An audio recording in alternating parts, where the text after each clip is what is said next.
Hey everybody, it's Sam playing some more Legends of Zelda Ocarina of Time. Last time we entered the forest temple, and now we're gonna see what else we can do here. Because Saria is missing and we must find her. Okay, so the first thing I'd like to do here is probably climb this vine. Gotta get a slight head start because of using hookshot. There's also a scuttler up there, so I'm gonna get that in a second if I can.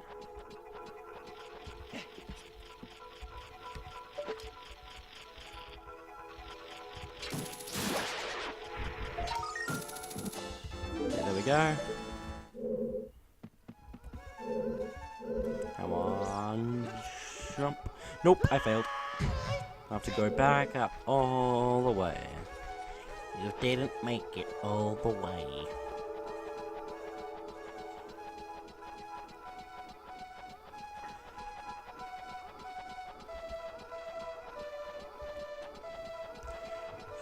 So this time, I'm going to see if I can use my hookshot to the chest, because we can actually do that. Also, this dungeon is going to be our first dungeon introducing keys, which is going to be basically every single of the dungeons from this point on. So we now have a key counter next to our rupees, and there's also going to be, if I show many thing. So also there's a lot to explain. So those three things next to the map, one of them has been shown in the past to be the map, one is shown to be the compass, and the other, now we're going to discover, is the boss key. We now need a key to get to the boss of each dungeon from this point on. Also, the second row of songs has now got the one that warps us to the forest temple, and we need to collect all of these medallions things here. So that's basically all I needed to say, but anyway, moving on. So there's quite a lot of enemies in this dungeon, I believe, as they should be. But here we go with some cool stuff that's about to happen. Stuff, yeah. There are some pros, I suppose.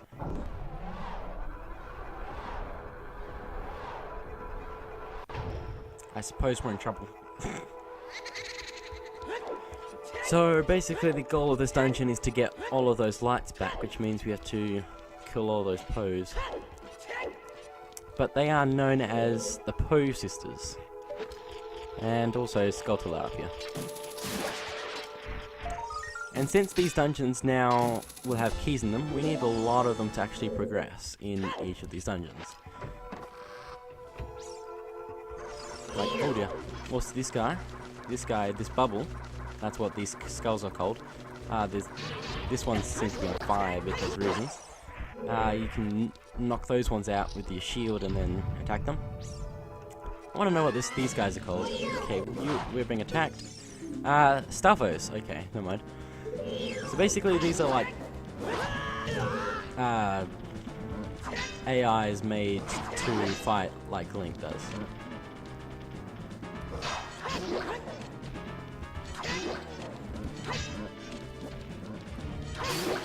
And they're kind of like the Lizalfos when we were in the Donga's Cavern. So hold out your shield all the time, basically, and then when straight after they attack, you can hit them. That didn't work. Anyway, they're all gone now.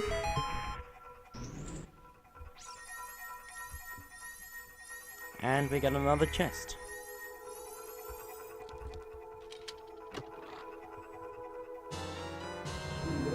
Okay, another small key, and one of these pots will always be a fairy. So that one. And if you leave this room and come back, it will respawn, so that's very helpful. Come on, hit it. There we go. Moving on. Now, since we can't do anything with that eye thing up there, we can't do anything with it. But over here we have a Song of Time block, so let's play the Song of Time and see if we can do anything behind it.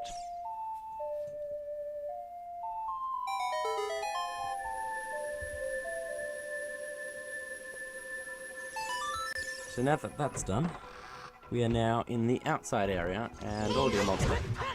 Deku Baba, I think? Yeah, that's probably what they're called. And, yeah.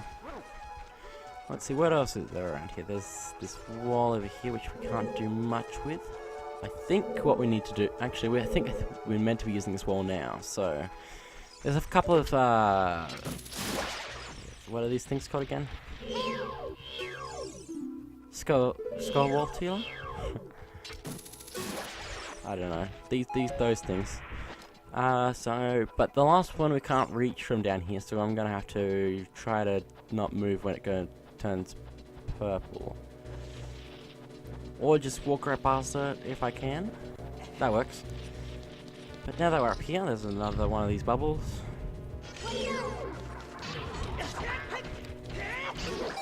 And, don't know if I've mentioned this, but if you're exactly where the chest spawns, you will get lifted up.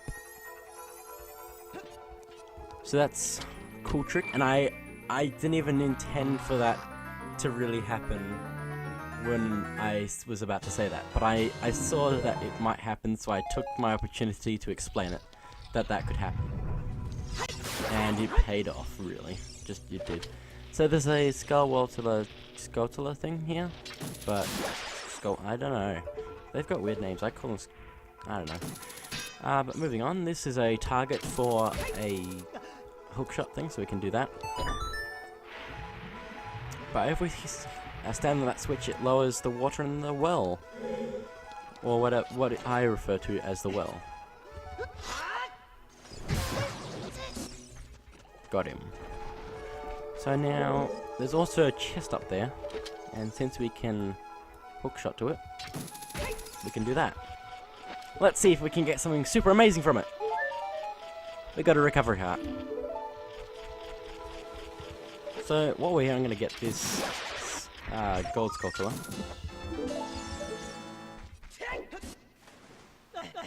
Oh dear, this seems like a spot I wanted to be in. I had to let go of the control stick for that to stop doing crazy stuff. Okay, if we go into the well thing. It's a long walkway thing for us to do stuff. But there's a chest at the very end of this one, which actually leads to the other outside garden, since there are two outside gardens, but the one we were just in just now is the one that you can only get to if you can hit the eye, so... Oh dear, just bumping my desk, don't worry about me. But now we have 3 keys, and that should be enough to continue on with our quest in this dungeon. Ow.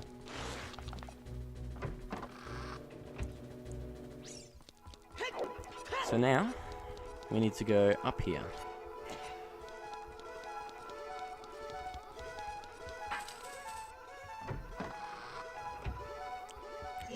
And this is going to be the way we can get to the higher parts of this dungeon.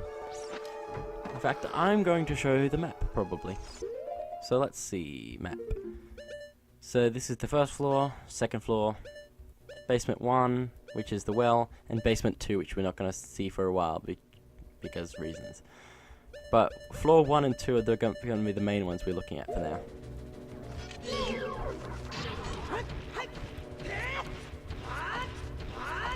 Got him. Okay, so let's see what we can do in here.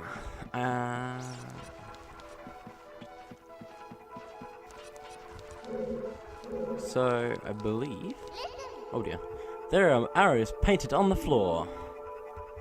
Good observation. I had no idea that there were arrows on the floor.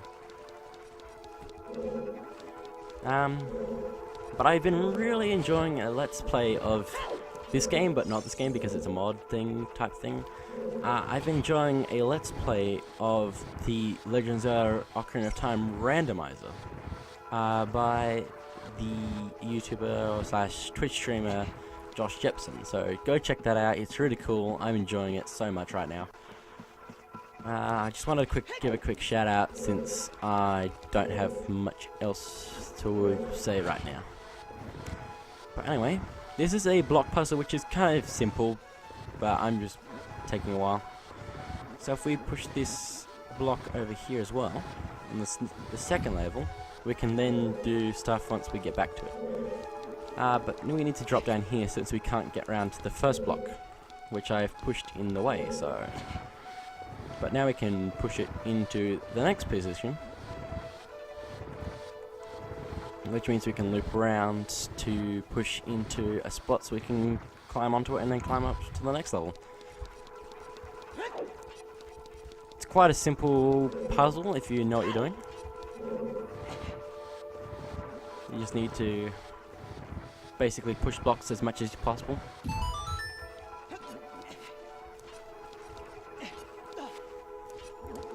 So now that we're here, we've got this block which we can do stuff with.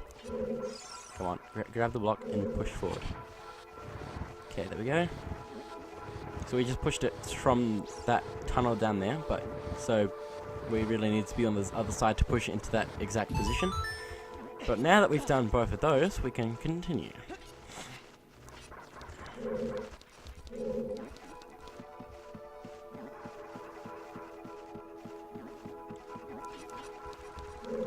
I'm also glad that I'm being able to record more right now, because right now only 2 of the videos in this series have been uploaded. They got uploaded like yesterday, I think. So we have another one of those eyes that we can't do anything with right now, which we could do as Young Link, but we can't use our Slingshot in the future, basically. This corridor is all twisted. It's kind of weird, but we can actually kind of Mario Galaxy in here for some reason. That's my explanation. Watch for the shadows of monsters that hang from the ceiling. So there's a wall master or floor master or whatever thing. Oh dear. Also, that's a very important chest that we can do something with. So that shadow that was appearing, if I didn't get out from under it, it would be a canned thing would come from above and grab me and take me to the beginning of the dungeon, I believe. Whoa, that was weird. That painting just did a thing. It just moved up there. Okay. Well, that was one of the Poe Sisters. Like, that picture of one of the Poe Sisters. So we have to do something with that in a second.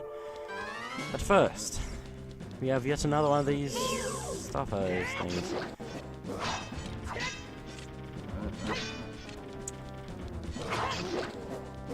Now, if you hop on that hole, you end up where we fought the last one of these guys. But if you defeat the first one of these, then it will close up and another 2 will spawn in, so...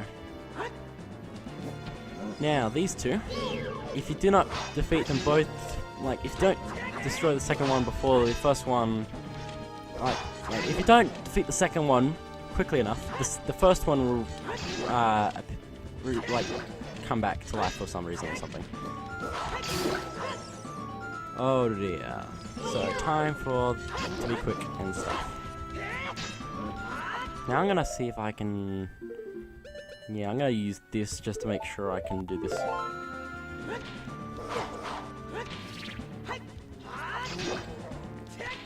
Nope, that didn't work. Hello? Please? Okay, there we go. I just needed to make sure that they didn't respawn before I could do anything with stuff. So, we have a chest here. Oh, wrong side. So it doesn't look like it's floating or anything. It just looks like it's slightly floating, but I don't know. Anyway, let's open it up and see what we get from it. I believe all of the pots in this room are hearts, and possibly one has a fairy, possibly. But we get the fairy bow. On the select subscreen, you can select it to all those things that it's saying. You can take it out and hold it down and see with aim with the control stick release. You see and let fly an arrow. So basically, it's the Slingshot of the future, but it's way better. But that's it for this episode, and next time we're going to see what we can do with this fairy bow.